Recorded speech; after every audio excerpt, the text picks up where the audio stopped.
अस्सलाम वालेकुम स्टूडेंट्स, आज का लेक्चर जो है वो क्लास 10 का यूनिट नंबर 4 है, पार्शियल फ्रैक्शंस। तो सबसे पहले स्टूडेंट्स इस चैप्टर को पढ़ने के लिए जो प्री रिक्विजिट चीज़ें हैं, जो एसएलओज हैं, जो आपके सीखने वाली चीज़ें हैं जिनका आपको पता होना चाहिए, वो ये है कि आपको इनका नॉलेज होना बड़ा ज़रूरी है। Proper, improper and rational fraction. ठीक है, अगर नहीं पता तो अभी इस लेक्चर के बाद आपको इंशाल्लाह इन चीज़ों के बारे में कुछ ना कुछ आइडिया हो जाएगा। तो पहले मैं एक दफ़ा पढ़ देता हूँ इन सारे टर्म्स को। Define proper, improper and rational fractions, resolve an algebraic fraction into partial fraction when its denominator consists of non-repeated linear factor, repeated linear factors, non-repeated quadratic factors और repeated quadratic factors। बेसिकली अभी मैं सिर्फ आपको इन पहली जो line है इसके बारे में कुछ आइडिया दूंगा, इनकी टर्म्स के बारे में बताता हूँ। पहले भी शायद मैं बता चुका हूँ। बहरहाल अभी मैं आपको इस लेक्चर को शुरू करता हूँ। तो सबसे पहली चीज़ है स्टूडेंट के फ्रैक्शन क्या होती है। आप शुरू से पढ़ते हुए आ रहे हैं कि फ्रैक्शन क्या होती है। ठीक है, रेशो होती है ये दो नंबर्स के दरमियान या दो एक्सप्रेशंस के दरमियान। ठीक है, लेकिन आज इसकी डेफिनेशन को ज़रा अंडरस्टैंड करते हैं। The quotient of two numbers or algebraic expression is called a fraction. दो नंबर्स को जब आप इस तरह की शक्ल में लिखते हैं, न्यूमरेटर और डिनोमिनेटर की शक्ल में लिखते हैं, या दो अलजेब्राइक एक्सप्रेशंस को आप इस तरह अगर लिखते हो न्यूमरेटर और डिनोमिनेटर की शक्ल में, उनका जो कोशेंट, कोशेंट मींस उनको डिवाइड करने के बाद जो सबसे टॉप ऊपर जो आंसर आता है ना, उसको कोशेंट कहते हैं।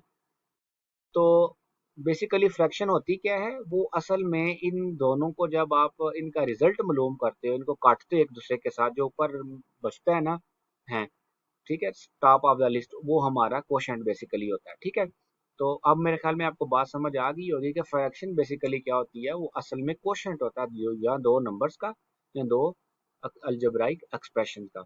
जैसे कि ये एग्जांपल है इसकी, ये दो नंबर है ये। ठीक है, इनको मैंने इस तरह लिखा, इसको डिवाइजर कहते हैं। ये जो ऊपर वाला डिविडेंड होता है। ठीक है, और जो इसका आंसर है ये वाला।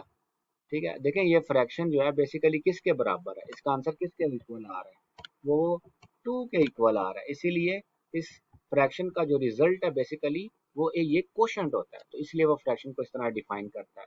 और जो जो बाकी होता है, ये जो रिमाइंडर, इसको रिमाइंडर कहते हैं। ठीक है स्टूडेंट, अब आ जाती है बात कि फ्रैक्शन के बाद हमारे पास जो सबसे पहली जो चीज़ है वो है रैशनल फ्रैक्शन।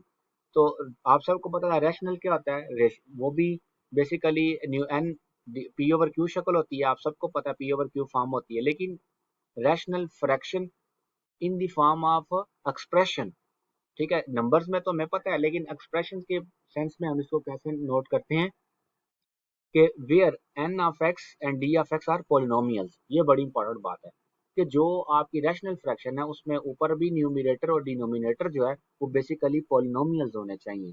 ठीक है students, in x with real coefficients and d of x is not equal to 0 is called a rational fraction। आप सबको पता है कि डिनोमिनेटर जो होता है वो कभी भी जीरो नहीं हम रख सकते। ठीक है, अगर जीरो आ जाएगा तो वो अनडिफाइंड हो जाएगा। ठीक है, something over zero is undefined. तो इसलिए हम इसको, फिर इसकी डेफिनेशन ही नहीं कंप्लीट हो सकती। आपको पता लग गया कि रैशनल फ्रैक्शन कब बनेगी, जब आपका n of x over d of x जो है वो पोलिनोमियल्स हो। ठीक है, समझ आ गई स्टूडेंट बात। अब आगे अगर हम मूव करते हैं, तो पहली चीज है proper fraction. Proper fraction basically क्या होती है, ये अब आपने पहले नंबर के फॉर्म में अपने पता है, पहले इसके प्रीवियस लेक्चर देखिएगा, फिर आप क्लास 8 के तो वहां पे होगा। लेकिन हम एक्सप्रेशन की फॉर्म में इसको नोट आउट करते हैं, जो हमने ऊपर पढ़ा है रैशनल फ्रैक्शन पॉलिनोमियल्स की सेंस में। तो इरेशनल फ्रैक्शन, प्रॉपर फ्रैक्शन जो है वो क्या होगी, एक रैशनल फ्रैक्शन होगी। ठीक है, पी ओवर क्यू की शक्ल में, लेकिन डी ऑफ एक्स जो है वो जीरो के बराबर नहीं होना चाहिए। Is called a proper fraction if the degree of the polynomial n of x. ये जो न्यूमरेटर है ना, ठीक है, ये भी एक पोलिनोमियल है, इसकी जो डिग्री है वो लेस देन होनी चाहिए किसकी डिग्री से, डिग्री ऑफ न्यूमरेटर। बात समझ आई है स्टूडेंट्स। अब बात ये होनी है, जैसे कि ये है 2/x+1। अब आप कहेंगे सर इसमें के जो डिग्री क्या होती है, डिग्री बेसिकली स्टूडेंट्स वो होती है कि जो भी आपके पास एक एक्सप्रेशन होती है, चाहे डी ऑफ एक्स है चाहे एन ऑफ एक्स है, जो भी एक्सप्रेशन है उसमें जो सबसे हाईएस्ट वेरिएबल की जो पावर होती है या पावर जो यहाँ वेरिएबल्स की पावर्स का सम, उसको हम डिग्री कहते हैं। अगर अकेला वेरिएबल है, जैसे कि ये है, इस पूरी फॉर्म में देखें ना तो x है, तो यही इसकी डिग्री है। हाईएस्ट कितनी है, 2 है, तो हम कहेंगे ये सेकंड डिग्री जो है, इसकी डिग्री कितनी है, सेकंड है। ये क्वाड्रेटिक है, बेसिकली प्योर क्वाड्रेटिक है ये वाला, ठीक है। अब आप अगर देखें इधर ये लीनियर फॉर्म में है, क्यों, x की जो सबसे हाईएस्ट पावर कितनी है, 1 है, तो इसलिए ये लीनियर फैक्टर है, ये क्वाड्रेटिक फैक्टर है, ठीक है स्टूडेंट। अब ये क्यूब आ गई है हाईएस्ट पावर, तो क्यूबिक है। बात समझ रहे हैं। अगर फॉर एग्जाम्पल देखें, ये बात बड़ी इंपॉर्टेंट है, अगर देखें ये x की पावर 3 है प्लस 1 है, अगर 1 की जगह पे स्टूडेंट अगर एक्स वाई आ जाता, ठीक है, एक्स वाई आ जाता, तो मैं अगर पूछता हूँ कि इसमें जो है फॉर एग्जाम्पल एक्स वाई है और मैं लिख लेता हूँ प्लस एक्स की टू वाई, ठीक है। मैं अगर इसको लिख के अगर समझाने की कोशिश करूँ, डिग्री का कंसेप्ट आपके सामने मैं रखता हूँ। फॉर एग्जाम्पल ये अगर एक्स क्लियरली तो नहीं बना, लेकिन मैं आपको बता देता हूँ, प्लस फॉर एग्जाम्पल स्टूडेंट आपके अंडरस्टैंडिंग के लिए मैं सिर्फ ये करने लगा हूँ, ये है डिग्री का कंसेप्ट देने लगा हूँ। एक्स स्क्वायर है, वाई है, ठीक है, प्लस, अब मैं आपसे पूछता हूँ स्टूडेंट कि ये कितने डिग्री की पॉलिनोमियल एक्सप्रेशन है। तो देखें अब इसमें हाईएस्ट डिग्री कितनी चल रही है, कोई बता सकता है आप में से, तो आपने जरूर मैसेज में बताना है। लेकिन इसकी हाईएस्ट डिग्री कितनी है, 3 है। कैसे अब 3 है, क्योंकि मैंने क्या डेफिनेशन बताई है कि जितने भी हर एक टर्म में देखना आपके जो वेरिएबल्स हैं, या वेरिएबल होगा या वेरिएबल्स होंगे, उनकी पावर्स का सम। यहाँ इसकी पावर कितनी है, 1, यही इसकी डिग्री है।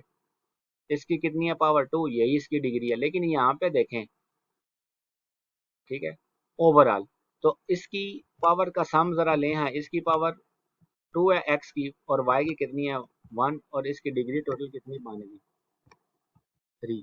तो इसलिए ये थर्ड डिग्री पोलिनोमियल है, ठीक है स्टूडेंट, समझ आ गया, डिग्री का कंसेप्ट क्लियर हुआ, ठीक है। अब आगे आगे हम मूव करते हैं, तो क्या कहता है, ए प्रॉपर फ्रैक्शन क्या होती है, जो जिसमें एन ऑफ एक्स की जो डिग्री है, न्यूमरेटर की जो डिग्री है, वो लेस देन होनी चाहिए डी ऑफ एक्स। अब इधर देखें एक्स की कितनी डिग्री है, यहाँ पे न्यूमरेटर की डिग्री कितनी है, 0 है।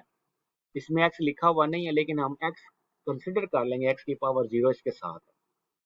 अब इधर देखें तो न्यूमरेटर की डिग्री कितनी है, 1, और डिनोमिनेटर की हाईएस्ट डिग्री कितनी है, 2।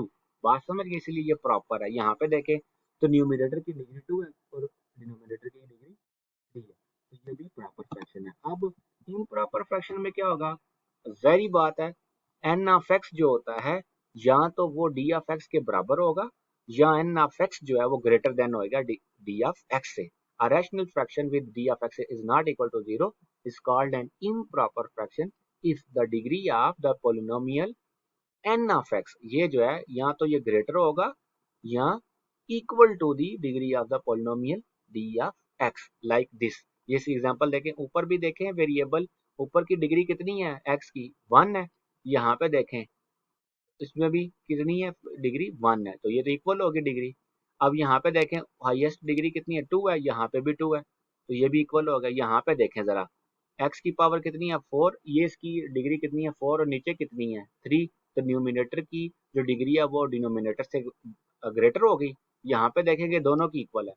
तो इस सूरत हाल में इस तरह की जो फ्रैक्शन होती है इसको इम्प्रॉपर फ्रैक्शन कहते हैं। स्टूडेंट्स यहाँ तक समझ आ गई है, ओके, अल्लाह हाफिज।